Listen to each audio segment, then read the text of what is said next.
before I introduce the show, but I want to say what you just said, Ruben. You said, what did you just say? Just repeat what you just said. What it comes down to for a black man. It ain't like you can whip my ass. Yeah, that's... Yeah. So. And I'm not going to say who we're talking about. Yeah. That's privileged information. But that's so fun. You know Dwayne Perkins, right? That's my dude. Dwayne is hilarious, and I have to have him on the show, too. Yes. But he was... I remember we had lunch one time, and he was like, what it all boils down to is... Can I beat your ass? Exactly. And I was like, you know what? That makes so much sense. And at the end of the day, that is all what really matters. Well, because you don't have to be afraid. I'm not afraid. There's nothing to be afraid of. The worst case scenario is going to end up with us fighting. Yes. And can you beat my ass? And I'm not the answer lose. is no. No. So I have nothing. Like, I told somebody one time, they were shocked, but this is just how I was raised. They're like, dude, but that's not... I go, dude, I don't have to lie to you. You can't whoop my ass. You can't whoop my ass. I would lie to my father. Why? Because he could whoop my ass. He could whoop my ass. So, but in this scenario, perfectly fine telling you the truth. I come out on top. Yes, perfectly fine telling you the truth. All right. Intro the show, Candice. Now we'll say hello to everybody. Yes. You guys, hey, thank you for coming back to The Struggle with Candice Thompson.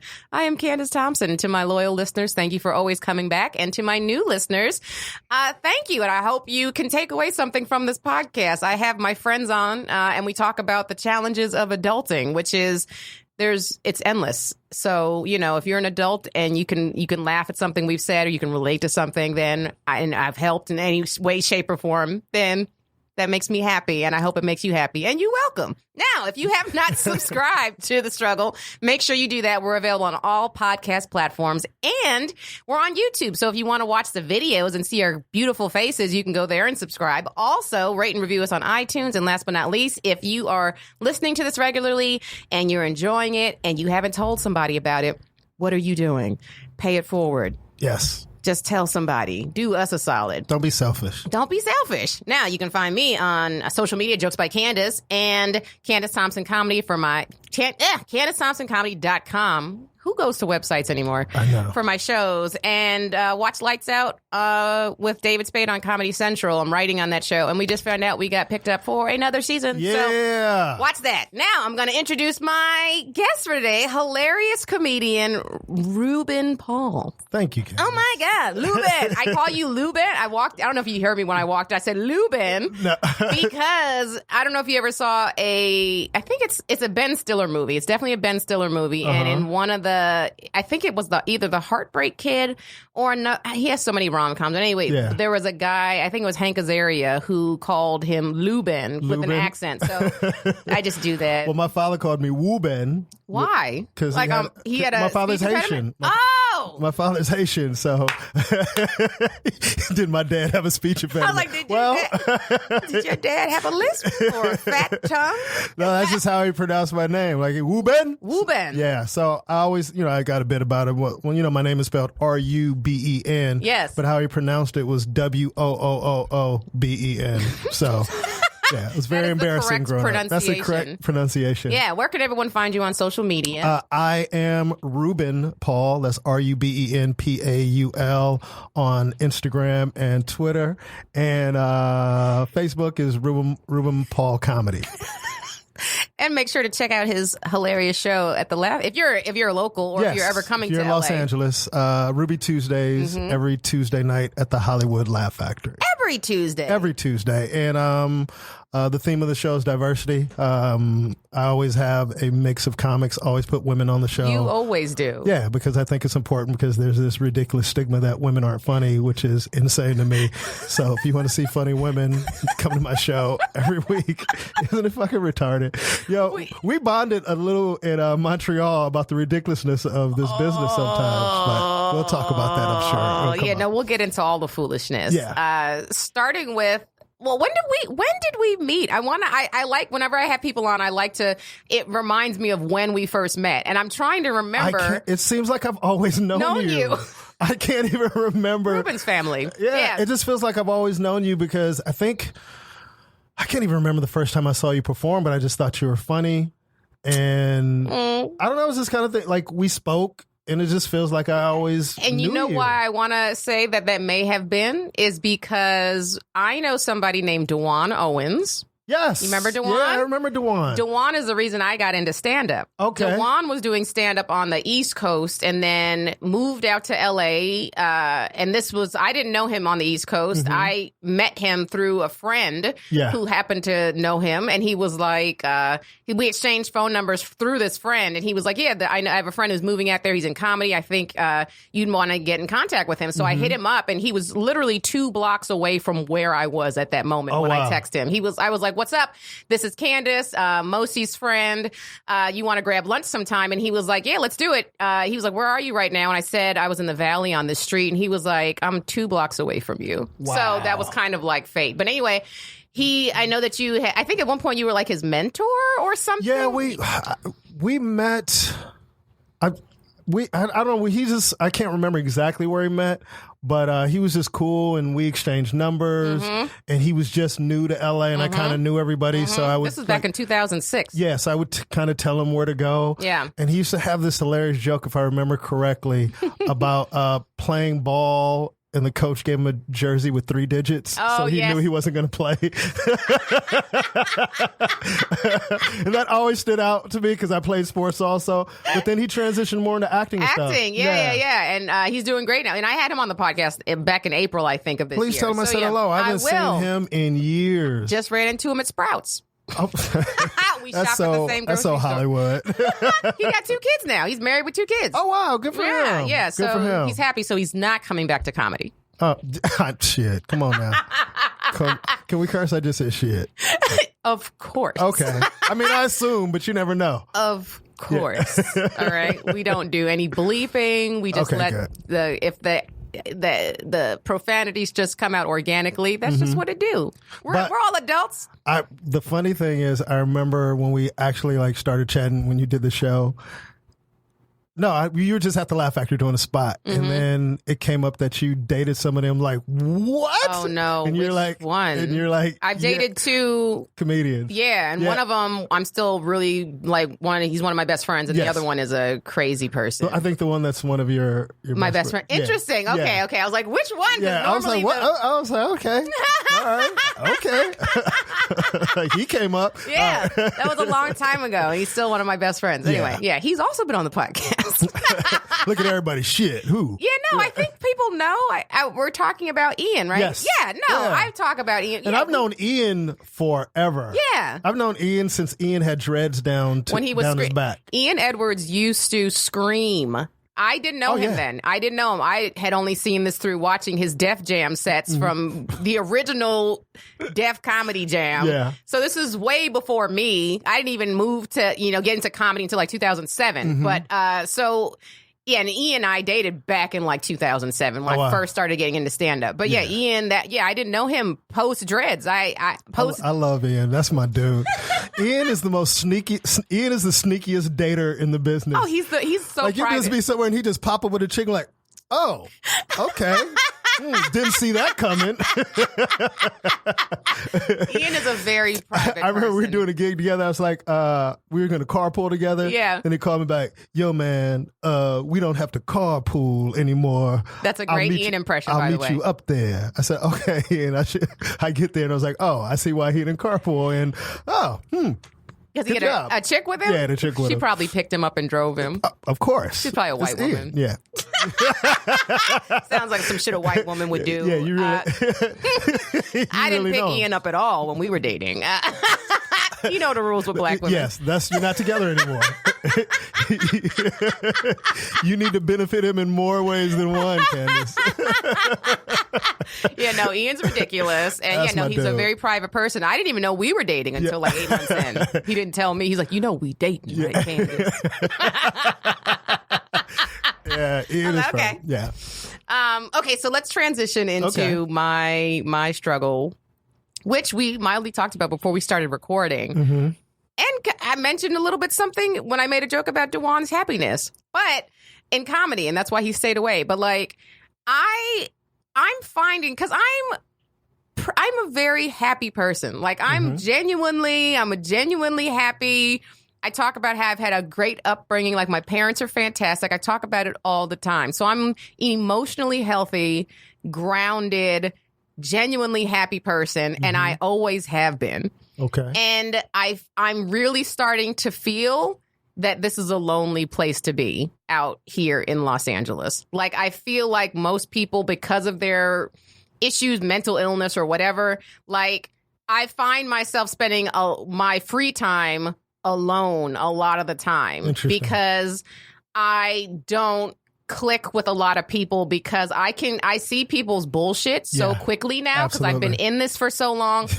also because of, like, I've changed. Like, I'm very spiritual. Like, I meditate all the time, and I can pick up on people's energies really quickly now, whereas before I couldn't. So, or I did and I just ignored it or didn't know what it was. And now, like I just mentioned earlier on the podcast, that our show got picked up for another season, which is fantastic news. You congratulated me, and I felt like there was a genuine moment where you were like, and you said before, you're like, you said, I'm happy when I see comics working. Yes. And I feel that you really believe that. I really do believe that, because I know how hard it is to work in this business. And it's interesting that you said you can see through comics bullshit. I grew up in an environment. I'm born and raised in LA. Where are you from originally? New York, originally Queens, the first almost 10 years of my life. And then we moved to Cincinnati, Ohio. Okay. And then here from there. And I just kind of grew up in an environment where people said what they meant and meant what they said. Yeah. And not out here. And in this business, it's totally different. Yeah. So I'm a loner by nature. And because most people are full of shit, I find myself in isolation a lot, which is not good for this business. No. And that is my struggle. Yeah. That is my struggle. Yeah. So, and I'm glad you can relate to it, but I was legit, like, I was thinking, because we just found out about the news for the show yesterday. And so I immediately called my family to let them know. And then I text my manager, because she's a great person and she should be happy about news like that. But she's also my friend. That's awesome. Thank you. And then in my head, I was like, oh, my girl just coincidentally called me about something else. My girl, Tracy Ashley. Do you know Tracy? I just met Tracy. Tracy Ashley's the one who did the... They Ready. They Ready. On Netflix, Yeah. I've never met her, but I've heard lots of great things She's about amazing. Her. I've heard lots of great things. I've known Tracy now since 2013. We met doing NACA showcases, and we clicked immediately. We were the two black ladies on the lineup, and we were like, why they put us both on the set? And also, like, the lineup was, I had to follow an African step team that day, just FYI. Oh my God. So that's a whole nother podcast struggle. But so Tracy, I talked to her on the phone yesterday, and she was like, Candice, that's fantastic. She was just so happy for me. And I know in my head, there's probably like 2 more people that I can think of out here that I could have told that news to, that are my friends, without getting any type of like. Well, yeah. Well, the hard part is when you tell somebody and they act like they're happy for you. And you can feel it. You can That's feel what it. I'm saying. Oh, cool. Yeah. And in their head, they're like, how'd you get that? How did she get this? How come I'm not working on the show? Absolutely. How come they haven't booked me to be a comic on the show yet? And this, you can feel it's palpable. Yeah. And it leads in, well, it's my struggle. Well, we will. Yeah. Well, I just wanted to touch it, but if it's tied into yours, we can segue, and then we'll just keep talking about it. It is tied into it because, you know, in this business, like being isolated, sometimes it's hard to network with our peers. Yes. Because a lot of our peers are bitter and angry and just awful. And to have that energy, around you, you're like, you can't be around it because it will start to affect you. Yeah, and you'll start feeling like that because there's a lot of people who feel like they're always comparing themselves to other people. Yep. They're always wondering why. Chris Tucker said the funniest shit years ago. I'll never forget this. I was just starting Chris Tucker, which one is he? I'm sorry, I didn't mean to name drop, but I used to drive Chris Tucker around when he first came down. What do you mean? Like you guys would do like rooms together and stuff? Well, when I was an open micer, Chris, I guess, was tearing Atlanta up, and we used to hear like Chris Tucker. So he moved to LA. Oh wow! And, wait, this was before or after his Def Jam? This was before his Def Jam. Okay. And at that time, I was like the king of the open micers at the Comedy Act Theater, and what the best quote unquote open micer used to host the open mic. Okay. And then the owner would give you 10 minutes before the main show started when D.L. Hughley would come on to perform. Okay, nice. So, you know, you'd get to do your time, and then I get off stage, and Chris Tucker goes, hey, man, you're pretty funny. I said, oh, thanks, man. He goes, my name is Chris Tucker. And I go, oh. I said, I've been hearing your name. And he goes, yeah, man. Can I have a ride? And I said, yeah, man. I said, okay. I said, yeah, we get in the car. I said, where do you live? He said, San Pedro. I said, you live in San Pedro? I don't even know where that is, but it sounds far. It's far as hell. And you had to drive him to San Pedro? I drive to San Pedro, and I used to go out there and pick him up and take, like, I was his driver. I was his Uber driver before there was Uber. Was he giving you gas money? Never. And you know what's funny? He came and did Ruby Tuesdays a month ago, and he said the nicest thing, because you don't know if people remember, and I'm the type of person, if I do something, I do it and I don't expect anything in return. Same, yeah. And he got up on stage and he goes, Ruben used to pick me up and drive me around and never ask me for gas, ever. And I didn't. I don't know why. It's just, I kind of felt like he was in my town. Yeah. Even though San Pedro ain't really my town. It's not at all. Yeah. So, but anyway, it's just, but the whole point is of bringing up his name is he had just gotten, he had gotten Fridays or whatever, and some comics were hating on him. And he said the funniest shit to this comic. They like confronted him. He's like, but you did this. And he was like, nigga, it ain't, he said, nigga, it ain't like if I didn't get it, they were going to choose you. Boom. It's not like it was out of me and you. He said that to whoever said that phrase. And that just really resonated with me because you spend so much time hating on people. It's like, dude, you didn't even audition for this. You didn't even go out for this. Like, why are you? You don't even have an agent.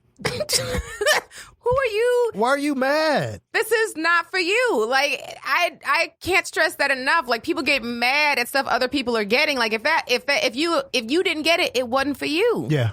And there's so many. We keep thinking that there's just like 4 opportunities. And I'm sitting here, Ruben, I watch, you know, all these there's Netflix, there's Hulu, there's cable channels, there's actual networks on. There is a lot of work. Yes. We think that there's not because we know how hard it is to actually get work. Yes. But I'm looking at this and I'm like, if you think of it, like, look how many actors there are in the world. Look how many people are working. Yeah. Like, there's work to be had. Yeah. So just focus on doing what you're doing, and one of those eventually will become an opportunity for you. Absolutely. You just can't give up, and that leads to, you know, my struggle is maintaining confidence. I don't hear that very often, and because we're surrounded by psychopaths. Yeah. And but I think people see, one thing that you have to realize is no one is born with confidence. You know, that's something that you develop. You develop, right? You develop it. And I've always seen myself as a confident person, but the longer you do something, I've been in this business over 20 years now, and it's easy to be confident when you're winning. Of course. You know what I mean? When you're booking shit and you're going from job to job to job, it's easy to be confident. But when you're taking L after L after L after L and things aren't happening, and then you're surrounded by negative people who are talking shit about this person, then you start feeling like, well, am I not good enough? Maybe I'm not funny. Maybe I'm not funny. Maybe. Right. So you tend to, you have to go back. Like for me, I think my confidence shifted because, like, where did I get my confidence from? Yeah. You know, I got my confidence from my parents. And then when I lost my parents in a car accident, especially my mom. So I didn't know that story. Yeah. My parents were, when I graduated from high school and went to college, my parents moved from Los Angeles to Miami because my father wanted to be around his people. There's a huge Haitian community in Miami. Makes sense. And, I didn't realize how miserable my father was in California, but imagine an alpha male who can't speak English very well. Yeah.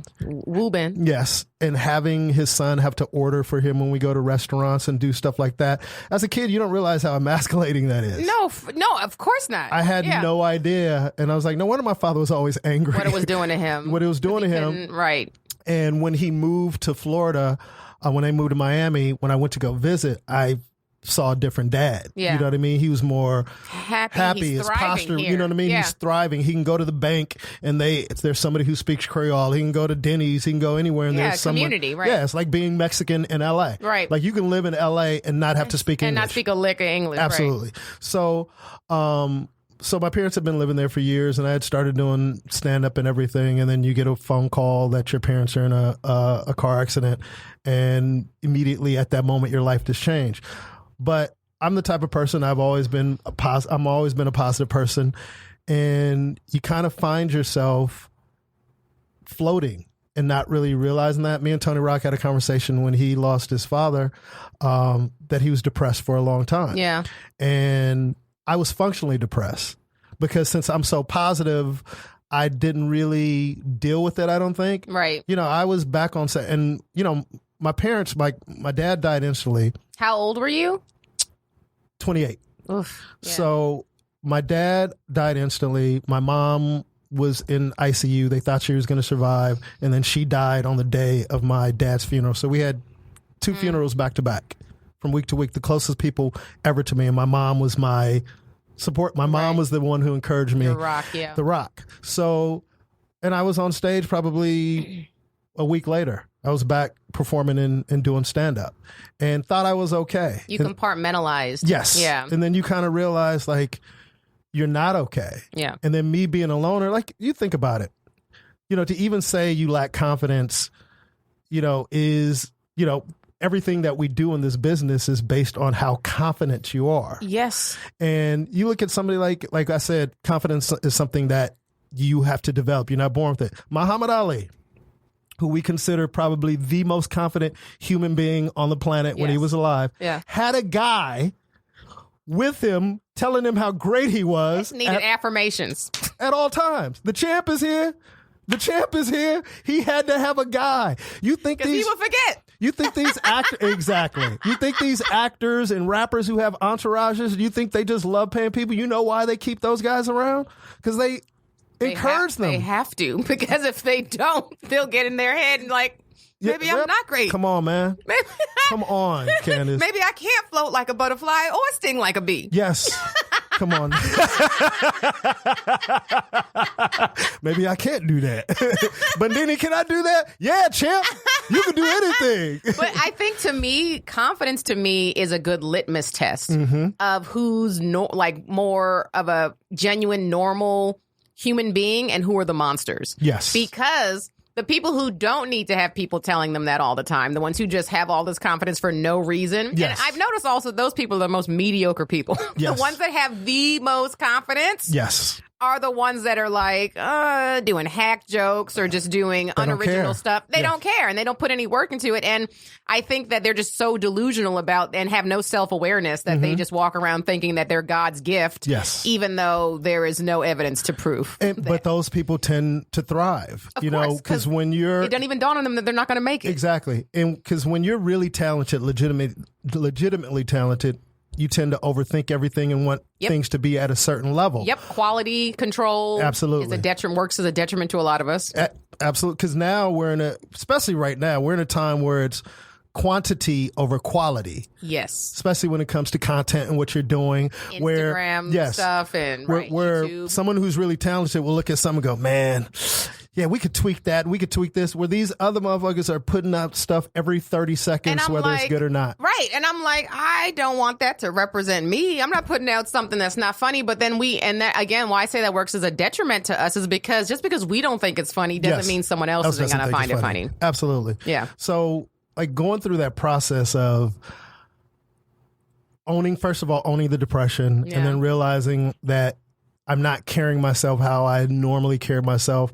And that affects everything, not being confident, especially in this, like I was still performing, I was still funny, et cetera, but to go to that next level, you really have to believe in yourself and be confident.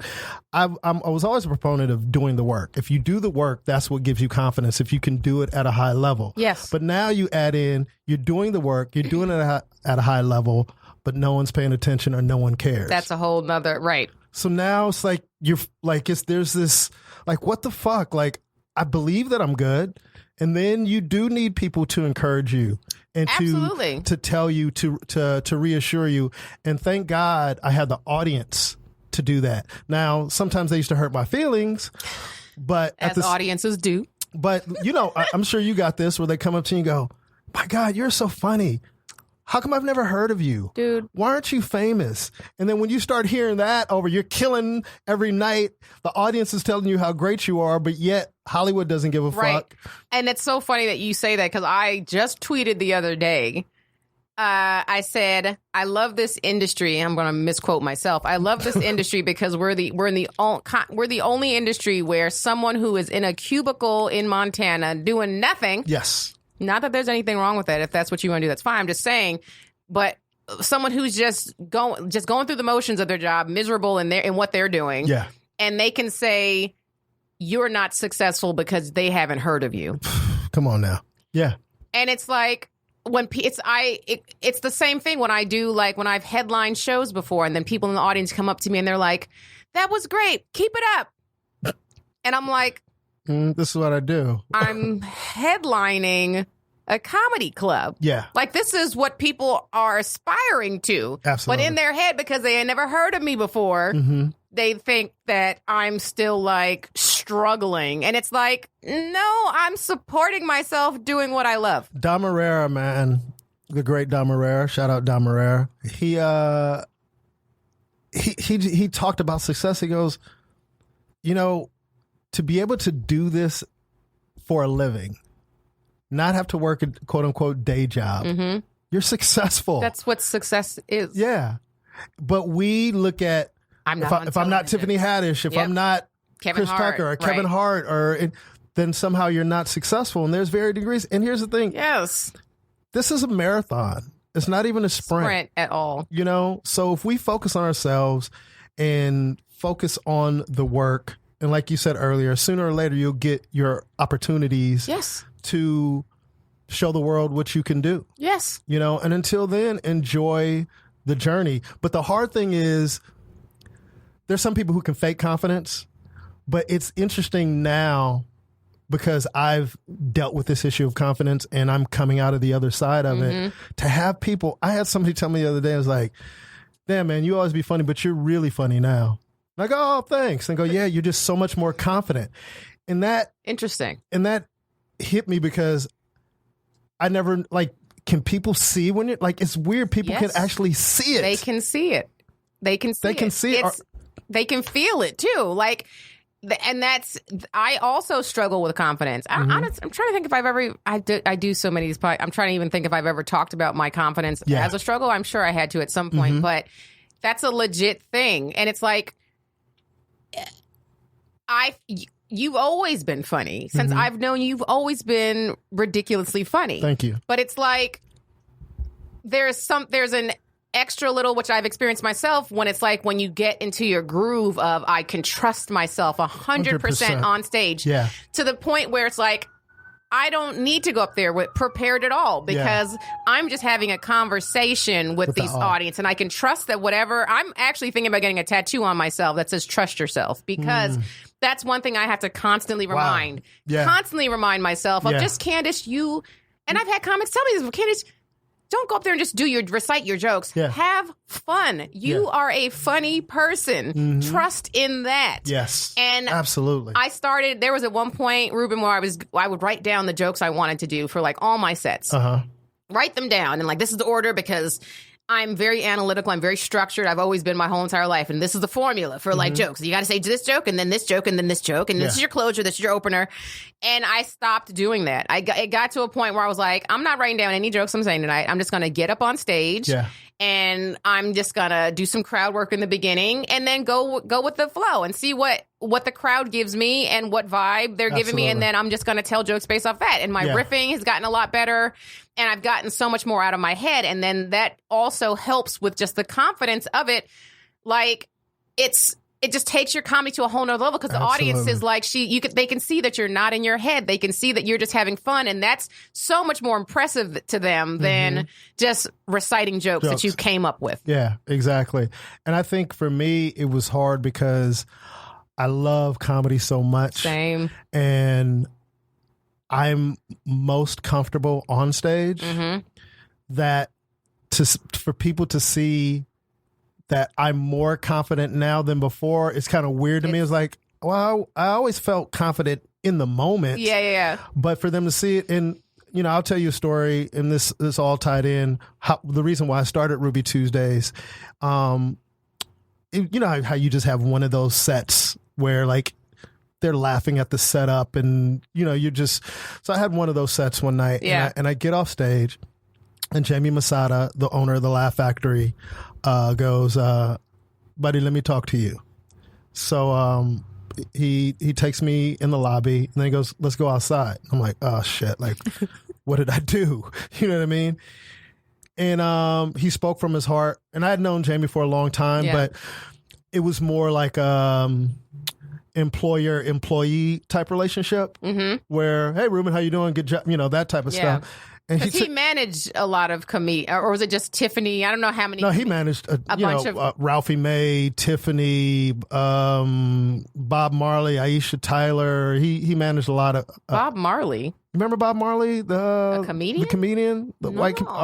Bob Marley was one of the first comics I knew that was making like $1 million a year that no one ever knew about. I don't even.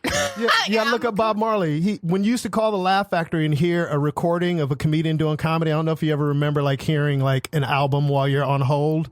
That was Bob Marley's album being played. Hilarious. And he's from still Maine. Doing stand up somewhere? Or? He had a bunch of development deals, and he moved back to Maine. He used to talk about his dad a lot in his act, and his family, and his father passed, and his mom was there, so he moved back to Maine. Oh, okay. And he's huge in Maine. He was like Russell Peters before we knew Russell Peters. I'm gonna have to look him up. Okay. Yeah, I didn't mean to sidetrack. Great human being. Yeah. But anyway, Jamie takes me outside, and he goes, this shit. He goes, buddy, it breaks my heart. And I go, what? What does? I go, yeah. Like, Fill me in. Fill me in.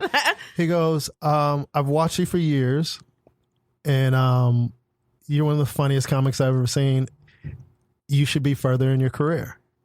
And he goes, I want to help you. He goes, people just need to see you. And I go, okay, Jamie, well, you can stop giving me spots at 1:00 in the morning. That would help. Hello. And instead of watching all these mediocre motherfuckers getting primetime spots at thinking that they're doing something. 10:00. Yeah. Right. Like you're killing it's like, let me see, because that's one thing I would be murdering at 1:00 in the morning. And people don't understand, like, if you can do that, yes, when there's 8 people in the room, yes, you can kill in any room. Yes. So that was he saw me on the nights where he gave me a primetime spot, and it's like, not to be arrogant, it's like, ain't this right here? I'm shooting fish in a barrel. Yeah. So, but he just came from and it wasn't, I didn't take it as negative at all. He just says, I just think you have a lot of talent, and for whatever reason, I think we need to do something. He goes, why don't you start a night here? And he goes, and this was so interesting. He goes, and name it after yourself somehow, some way, figure that out. And he goes, Ruben, I'm telling you, if you do this, things are going to change. Yeah. And the first thing I was thinking is, I don't want to do no damn comedy night. Well, people don't understand that. It's hard. Like, booking a room and running a room, it's a whole job in itself. So you're like, I have to do that and also continue to do my stand-up. And do road work. Yeah. You got to do all this, and you got to understand being raised never to ask people for anything.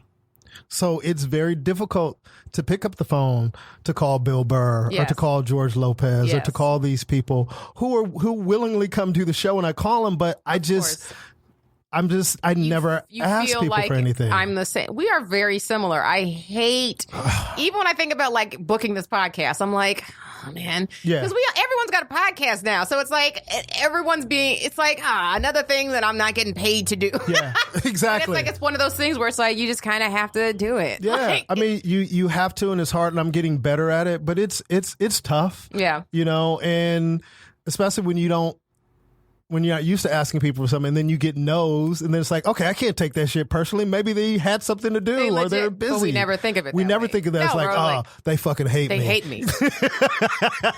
Like, no, I'm in Switzerland right now. I just can't make it to your podcast. Exactly. I remember I hit Burr up, and I can't remember. He was like overseas or something. He was like, I'm out of the country right now. Just hit me when I get back. But it's it's just something that I've never done. And in this business, we got people who ask people to do things all the time. And And here's the thing, Ken, is that tied to confidence? Yes, I was just about to say that because I'm going to tell you about a crazy thing that just happened to me. I get a DM from some dude I don't even know. That is a very important part of the story. Just remember, You don't know him. I don't know this person online. I don't know them in person. We have no relationship. Yeah. I'm not following them. Yeah. I get a DM from some, and I'm just going to assume it's a white dude. I don't know what he looks like, but I'm going to, based upon this behavior, I'm going to be like, this has to be a white man. It has to be. You're hilarious. So I get a DM, and it's some random comic saying, hey, Candice, I was wondering if you could give me David Spade's email because I would like to submit to be a writer on the show.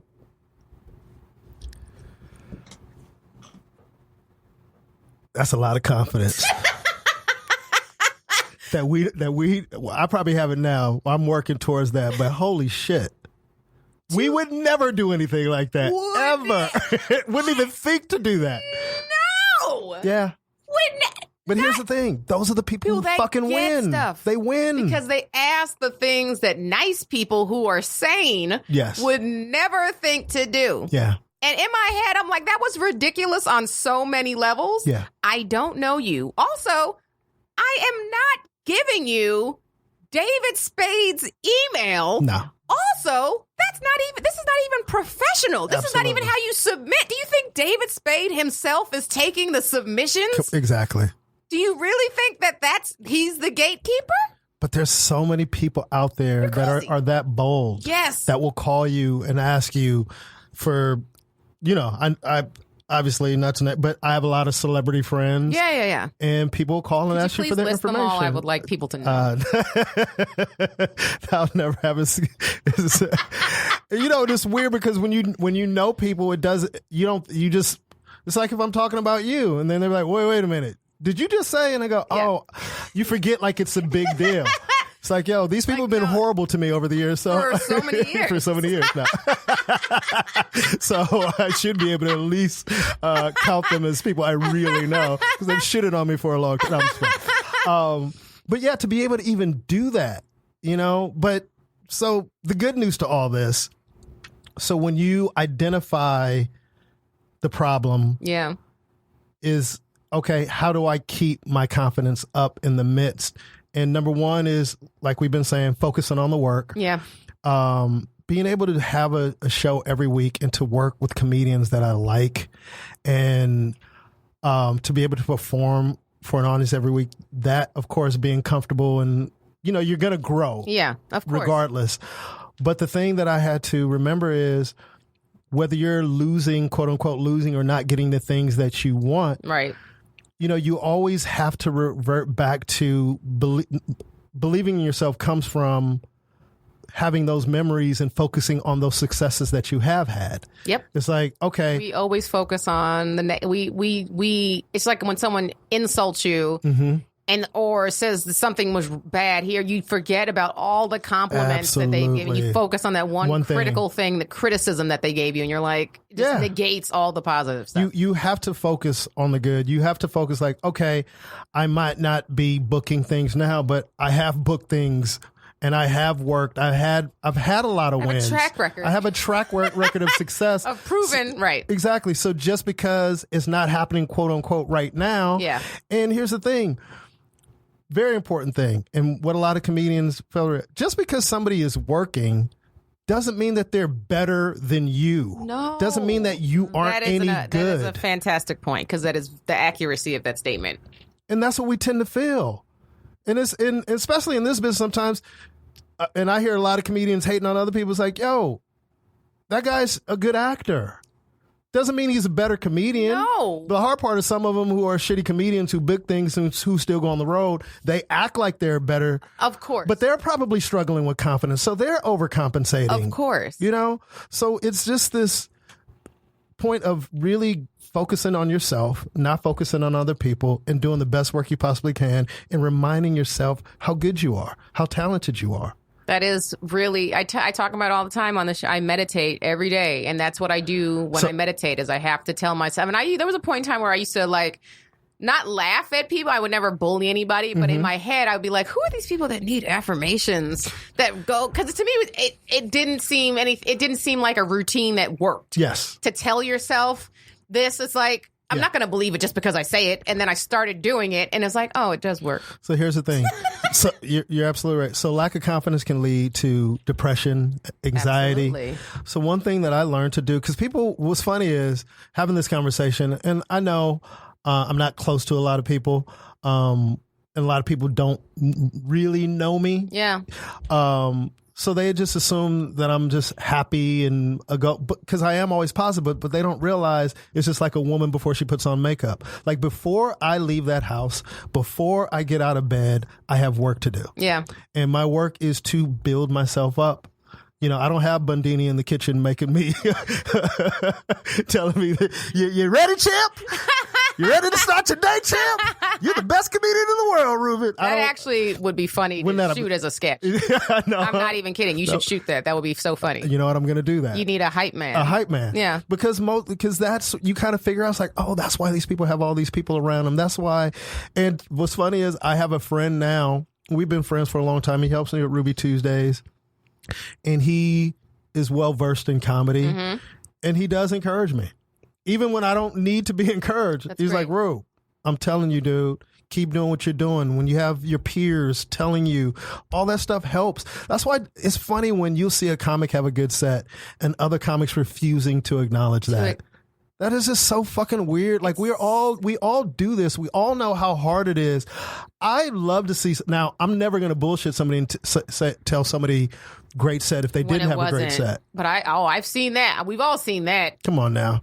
But I will tell you, I'm like, yo, hilarious. And I'm not basing my opinion on crowd reaction either. No, because I'm well versed in comedy. Right. And sometimes, and people, some comments like, you can't blame the room. And it's like, sometimes you can. Sometimes you can. Sometimes you absolutely can. Yeah. Sometimes crowds are just not feeling, for whatever reason, if they, depending upon if they're like bringer shows or if it's a super late night and there's only 12 people left and they're exhausted and the show's been going on for 3.5 hours. They're tired. Like you can for sure blame the crowd. Yeah. Because especially at our point, at the point we are in our careers, is using a sports analogy, is we're still playing away games in front of people who don't know us and we have to win them over.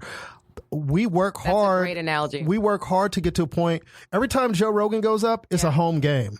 Every time Russell goes up, it's a home game. Yeah, because Kevin Hart, it's a home game because your fans, they know you, they're with you, they have this. They're gonna laugh. They're gonna laugh because they're your fans, which is awesome. They root for you, and we're all working to get to that level. We're still at a level which I do find exciting still because I love when they call my name and nobody knows who I am. And no one knows. But at the end of the set, they're like, you know who the fuck I am now. Absolutely. You know, and that's that confidence that you build over time. But what I was telling you, getting back to the work to do before I even walk out the door, to be positive, to be supportive, to say, hey, Candice, you're hilarious. I'm proud of you. Keep kicking ass. Been very positive. You know, to do those things is because I have to start in the morning with dealing with me. Yourself. And once I meditate and pray and do everything that I need to do, I feel like the fucking weight is lifted off my shoulders and I can really truly start my day and not be depressed or angry or bitter. And I have insecure. Or insecure. And you have to protect yourself in the process. When you see those comics coming, you're like, oh shit, he's just gonna come complain about, did you hear about such and such? How the fuck did they get that? How HBO gave that motherfucker a special? And you're like, man, specials ain't even special no more. They give everybody a special. My dentist got a special last week. It's like, yo, dude. I think, are you thinking about one person in particular? Because I'm thinking of one person in particular who did a post about comedy specials a few years ago. And I was like, man, you don't have to do this. You're a successful comedian. Come on like now. You're working. Come on. all the time. Come on, we're all eating. And I think... you know, we know who we're talking about. And here's another thing, and another thing that I had to let go of, and I think it's all tied to confidence, is expecting people to do for you what you would naturally do for them. Let me tell you something. Got to get rid of that. Candice. Yes. You would never have to ask me for anything because I'm really perceptive. and I'm aware of who I care about, who I think is talented, and who I believe in. I understand that there's out of sight, out of mind type thing, but if we're friends and I heard that you were going through something or dealing with something, I wouldn't put you in a position where you had to call and ask me to do something. That's one thing I love about Russell Peters, man. Just on a human level. People can say whatever they want about him. Yeah, I don't know him well at all. But he allows you to keep your dignity. And a lot of this business is not, if Russell saw you with holes in your shoes, he wouldn't even go, hey man, you got holes in your shoes. He'll just casually be at the mall and he'll go, hey, you like these? You'd be like, yo, those are dope. And then he wouldn't even tell you he's buying them. And then he just gets you a pair of shoes. That's great. Or get you clothes or because he understands the struggle of being an outcast, not being successful, not having money or resources exactly. or anybody that gives a fuck. Yeah.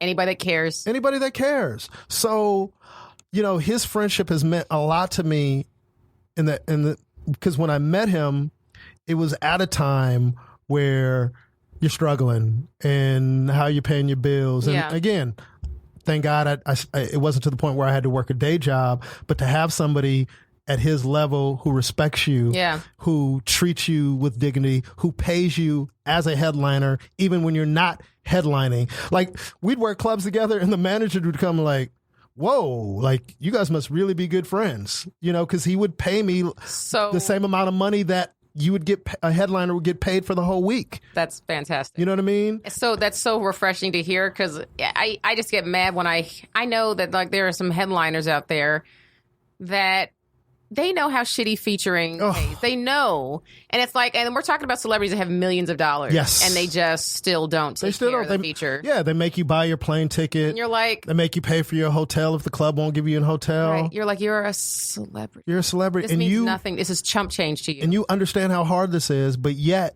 you still won't do anything. And like, I've been through the grind and talking about where you get your confidence from. One thing that I'll stand on, what I own now more than I ever had in my life, I didn't skip any fucking steps. No, Ruben Paul didn't skip any steps in this business. So you understand. I understand it clearly. I have compassion clearly. So everything that Ruben Paul gets from this moment forward, I deserve. And it's because, you deserve it, but also you're one of those people that once you, and this is what I've started doing too. It's like, now it's like I'm being more observant of like, here, okay, so I'm coming up a little bit more. So it's like, I am going to give back. Yes. Like, I have to give back. You have to. You have to. Here's the thing. Shout out Tony Baker. I remember Tony Baker. Tony Baker. We were going, he needed help getting in, so I took him to feature for me. And what I learned from people like, dude, you're not paying for any meals when you're with me. I'm going to help you, you know, with hotel or a plane ticket or whatever. That's why when people go, man, can I come feature for you on the road? Depending on how much I'm getting paid for that gig, I'll be honest. I'm like, yo, dude, I don't even want to insult you because I need every bit of this, what they're giving me. Right. So I can't take $500 out this and just put it towards you, which I want to do. Right. Now, if you're cool with that, and I'll still end up trying to do something. They're like, yo, man, I need the work. I can fly for free or something like that. And it's like, all right, come do it. I just wanted to be upfront with you because if I had the money, dude, I would pay for your flight. Yeah. I would pay for your hotel. Yeah. And I would pay you more than what the club is giving you. So the club is probably going to pay you $700 for the week, $100 a show. And I'm going to put some money on top of that. So guess what? You're coming home with money. With some money instead of just breaking even or being less. How many times have you fucking broke even on a gig, Candice? Dude. That shit right there. Like, I was gone all week. And I came and I'm out $50? Yo. I paid the club to work this week. Basically. Yeah. And that's frustrating, you know. So I always keep the compassion, and I'm more excited about life in my career than I've ever been. But I don't wake up like that, you know. I have to reset every day. Every day. And I think that's normal. I want people to know that I believe that is 100% normal. Yeah, and a lot of people don't. And a lot of people don't even want to talk about confidence. Yeah. You know, I had a mentor of mine call me the other day, and he was like, yo. And he was like, I snuck into Ruby Tuesdays the other night. He was like, yo, man, your confidence is sky high. And I go, all right. Which, for a second, I took as an insult because in my mind, like we discussed earlier, I kind of felt like I always, but now I've adjusted it to know, okay, people are just appreciating the work more. And hey, if you see me more confident than ever, great, because I hope to even get more and more confident as time goes by. Right. And the most important thing that I'll say is not letting people justify your talent. Or your worth. And we tend to do that in this business. Why? Because we need jobs. And they're the ones that are in control of whether or not we work. Yeah, but guess what? It's only one person's opinion. And I had a friend who was a working actor, and this blew me away. And this kind of like things will come your way to help you on this journey of loving yourself more and becoming more confident. Is she said, Ruben, my whole career was basically one casting director. I said, what? She's like, yeah, one casting director really liked me and just started putting me in shit. So I went to her IMDb and it was the same. And she has a career. So all those other casting directors who wasn't a fan or who never gave her a job, one liked her and now she built a career. So when they say it only takes one person, that's legit. Yeah. All it takes. And it's so that I'm so happy you said that because it's so true. We keep focusing on the rejections and it's like, this person ain't fucking with and it's like, I have to remind myself, not everybody's going to want to fuck with you. Yep. That's unrealistic to think like, oh, I'm in this club, but this club doesn't book me. Fuck this person. But it's like, not everybody's going to fuck with you. Exactly. It's as simple as that. But all it takes is one. And here's the irony of the situation. When one person fucks with you, then everybody's like, well, maybe we should be fucking with them. And which is so ridiculous. It's insane. Because nobody wants to I complain about this all the time. Nobody wants to take the initiative to say, I believe in this person. Because what if I say I believe in this person and then they fail? Yes. Then that's on me because so I'm just going to hop on the bandwagon after this person already has built up some steam. And it's like, no, you're not taking your own, like, I'm a firm believer of like, just go with your gut. Your gut. If you see something in somebody that made you laugh or made you say, I believe in this person, then there's something there that other people are going to see as well. Eventually. So don't deny that and suppress it. This is for all the executives that listen to this podcast. Yeah. All the gatekeepers out there listening to my podcast right now. And to kind of take a chance on somebody. And and to go pick up the spare of the Jamie Masada conversation was he ended it with is, I know people are going to see in you what I see in you. And that's the thing. So I don't let the no's or the perceived lack of success or whatever you can't justify me at all. Like, I know I have something to offer, and eventually I'm going to get my opportunity. It's going to be fantastic, and I'm going to be grateful for it. Absolutely. Because of all the struggle that I've been through and the heartbreak and the tears to get there, where you understand, like, okay, when it's my time, this business is so much about timing, right place and right. So it has so much about timing. And then here's the thing, and sometimes those no's have nothing to do with your talent.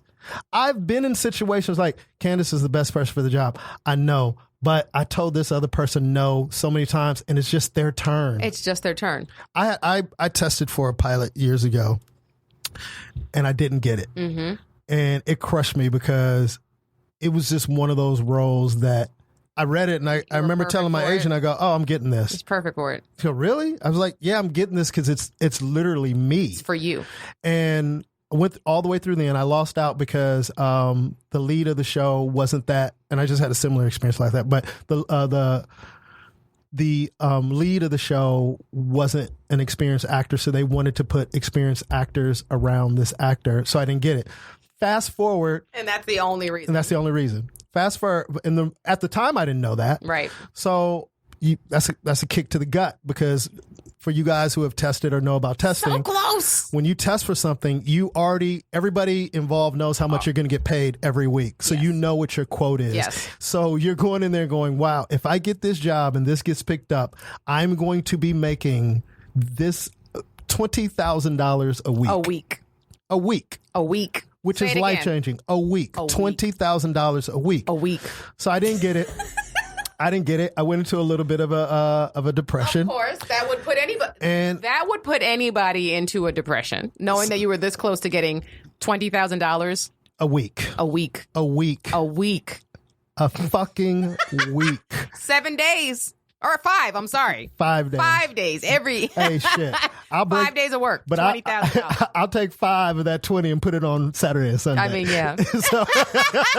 So we can spread that $20,000 a week. So I'm at a party, Candice, and a lot of times when you're auditioning, there's so many people in the room, and you don't know who's who because you're just focused on the performance. Booking this job. So I'm at this party, and this guy comes in and goes, Ruben Paul? I go, yeah. And he tells me his name. I go, hey. He goes, hey, man, I just want you to know, casting wanted you, the producers wanted you, the studio wanted you. It was the network, man. You were the person for the job. I just want you to know that. And it hurt my feelings again at that point to hear that. It's one of those things where it's bittersweet. It's bittersweet. And then it just made me go like, okay, thank you. I was like, thank you for letting me know that. He goes, I just want you to know that, man. He goes, it was nothing you did. He goes, we loved you. And he goes, the case was they just wanted, because this other person had just come off of a very popular series. Yeah. And they just wanted to connect them too. But it was like, you did great, man. He was like, you made us laugh every time you came into the room. And it's one of those things where it's like, you are thankful that they told you that. But at the same time, it's like, was I better off not knowing? Yeah. But again, what I use that for, Candice, is to feed my confidence. Yes. Because when you lose it, your confidence takes a hit.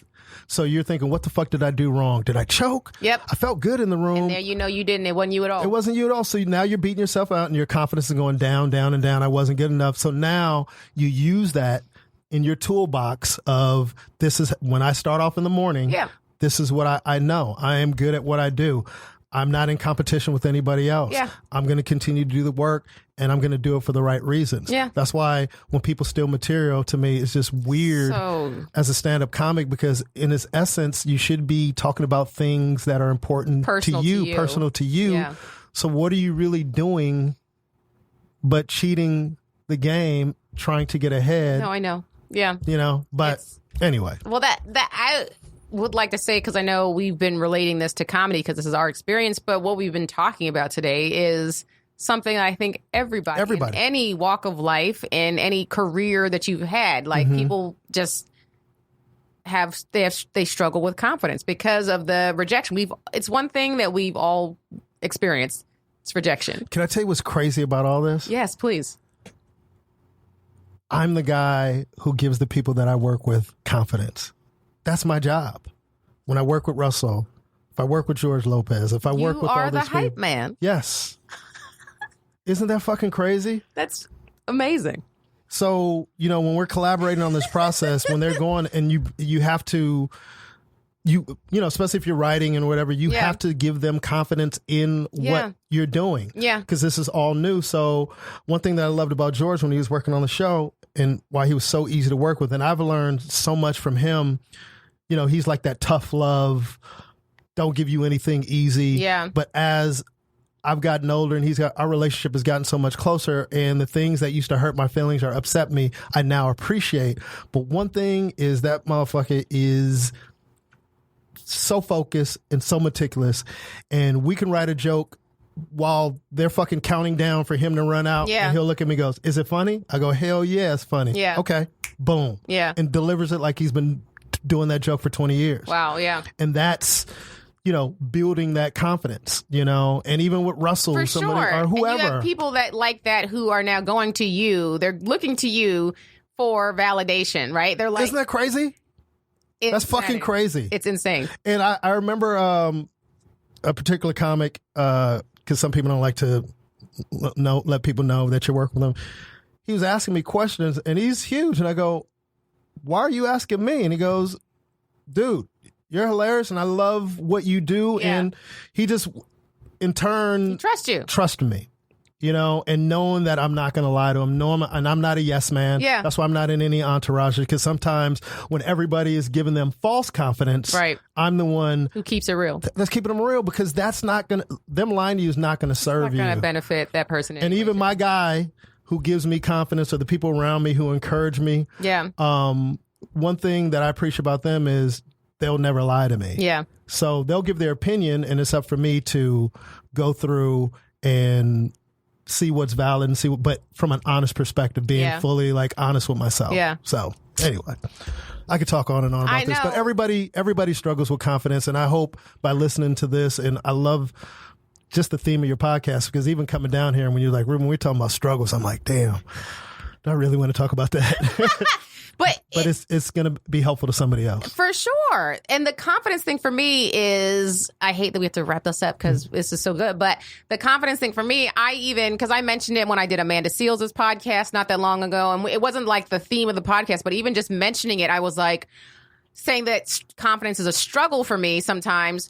I was like, oh no, should I have even said that? Because now people are going to know that I'm not a confident person. And it's like, it's not. Everybody deals with it, if they're honest. And let me say something to you. Please. I watched you on Bring the Funny. Yeah. And here's the thing. And it's perfect, ties in perfectly. And I thought you were so funny, and I thought you had a great set, and I thought you should have moved on. Thank you, Ruben. But I looked at it and I go, okay, she didn't move on. She must think that she wasn't good enough or whatever. The judges had their opinion. Yeah. But there's thousands of people who believe in you and thought you should have moved on. And those but we don't 7 think about followers that I got from that Bring the Funny up. I want to say thank you for believing in me. I wish you 7 people had a vote. Here's the thing, Ruben. This will be the last thing before we wrap this up. But I don't want to be this person that complains about like people not understanding my struggles as a person. Mm-hmm. But when you are a light-skinned, attractive, talented woman, people look at you, they don't want to necessarily root for you. Let's just put it that way. People love victims. They love people who are oppressed. Ailments. And disorders. And I come out the gate like, my parents love me. They're still married. They're fantastic. Like, we didn't have to struggle growing up. But even that being so, it's like, I've had struggles. That's why I'm a comedian. Like, people don't know my life story. Like, all the pain and why I'm funny is because I felt my whole life that I didn't fit in somewhere because of the way that I looked. Yeah. The way I've been treated by dark-skinned black people. Yeah. The way that I just got into it. I talked about it last week. I don't know if you know, but I got into it with Miss Pat. Oh, really? Because she basically brought me up to the stage, calling me a white girl at the Comedy Store in the main room. Just a week ago. So I've dealt with that my whole entire life on top of being ignored by white people a lot because I'm still black. Exactly. So it's like, I've had to find my space. Yeah. But so when people see me do stand-up and they're like, oh, this is an attractive woman, which even saying you're attractive, you're going to get people saying like, oh, she thinks she's cute. Mm-hmm. But I have to be realistic. I have to be self-aware. Yeah. And if I don't realize that people look at me as an attractive person, like I have to know that that's how I'm perceived. Yes. So they immediately don't want to help me. So I have been shortchanged in every competition I've ever been in because people don't want to root for me. It's just a natural thing. They're like, she's got too much confidence, which we know I don't after talking on this whole entire podcast. Yeah. Confidence. She's too confident. She's too cute. She's funny. Like, she'll be fine. Mm-hmm. And it's like, no, everybody needs somebody to help them in something. And if everyone keeps going around thinking that they don't need to help me, then no one will help me. Absolutely. And that's the thing, to be able to say that you need help. It's like, I need help, but I'm trying to learn to ask, to put it out there, to say, hey, help. I need help. I need help. We all need help because no one, and I repeat, no one makes it by themselves. Nobody. Everyone has had help. Everyone needed somebody to come and help them. And, sooner or later, the help will come, but I'm not waiting on it. I'm going to keep doing the work because I know I'm talented enough and good enough to have those opportunities come to me where someone probably least expect will come and help me. Right. But preach, Ruben. I appreciate you, Candice. Thank you. I appreciate you more. And I'm sorry it took me so long to get you on this fucking podcast. I know. Well, you got to come do my podcast. I would love to have you on. Just let me know. I would love to. And my podcast is called The Best of Everything. And I do it with Johnny Sanchez. And we talk about serious topics and silly topics where we talk about everything, but I'd love to have you on because, it's kind of cool knowing you for all these years and now getting to really know you on another level. Yeah, no, you're good people, Ruben. I appreciate you. You guys, thank you so much for tuning in. One more time, Ruben, where can people find you on social media? I am Ruben Paul. Ruben. No, don't do that. It's Ruben, R-U-B. And it's I-am Ruben, R-U-B-E-N, P-L-U on Instagram and Twitter, and Ruben Paul Comedy on Facebook. And I have a website that needs to be updated. That probably has dates from 2017. Hilarious. And your podcast one more time. And my podcast is called The Best of Everything, and you can find it on all podcast platforms. And I do it with the very funny Johnny Sanchez, who gets on my fucking nerves. Of course. Yes. You guys, thanks for tuning in one more time. If you haven't subscribed, make sure you do that. Also, on YouTube, subscribe there, rate and review us on iTunes, and tell somebody about The Struggle. If you are listening and enjoying this regularly, then tell somebody. Tell somebody. Jokes by Candice on social media, CandiceThompsonComedy.com. Till next time. Bye. Bye.